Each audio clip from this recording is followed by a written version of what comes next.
Welcome back. This Conference Sunday Edition's host and host of KSL Newsradio's Inside Sources, Boyd Matheson, explores the inspired Constitution, examining how the Constitution unites us. This is a topic a lot of folks feel is very near and dear to their hearts. Using a landmark address from President Dallin H. Oaks, speaking with Yuval Levin from the American Enterprise Institute, along with so many others. Boyd, we want to bring you in now, live. Yes, Boyd Matheson is here, joining us to talk about this, a very special radio documentary.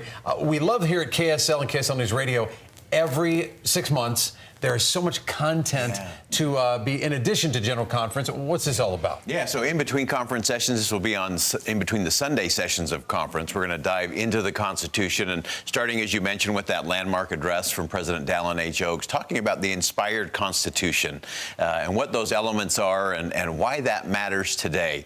We'll have Judge Thomas Griffith, former D.C. Circuit Court judge, will be talking to us about why the Constitution was really written for a pluralistic society that the founders couldn't even have imagined. Right. So it really is written for today. And then Yuval Levin, as you mentioned, from AEI, he has a new book out called The American Covenant.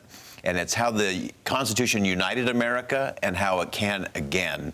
We often look at all the division that's going on out there, and the Constitution is actually something that forces us as citizens to work together. That actually brings us towards that unity. I say you take on the challenge of bringing it to today, right? Yeah. And looking to bridge that gap as to how it applies to our lives right now. So what inspired you throughout this process? You know, one of the things that really caught me was actually the letter that George Washington sent with the Constitution to Congress to be approved.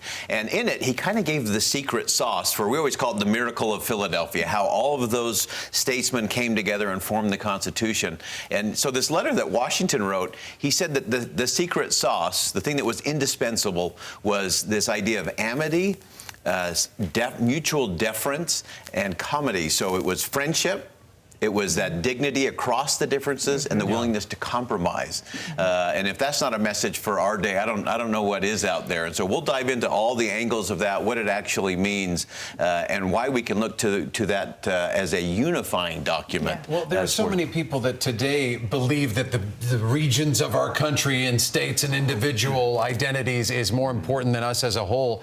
Yeah. But you're going to look at the fact that, the founders were not all united. Something that Massachusetts wanted was very different from Virginia and so on and so forth. So there you go. There's still unifying principles in the Constitution. Okay, so what should we listen to? At noon on Sunday, in between, right after that morning session of General Conference. All I know, Boyd, is every time I listen to your show or your radio broadcast, I always walk away feeling like I can be a better person and that we can be more united. So thank you for that. We appreciate it. Thanks. Okay, well, tune in to KSL News Radio at noon on Sunday for the Inspired Constitution, timeless lessons from a timeless document, and make sure to always tune in to Boyd Matheson on Inside Sources weekdays from 1 to 3 p.m. only on KSL News Radio.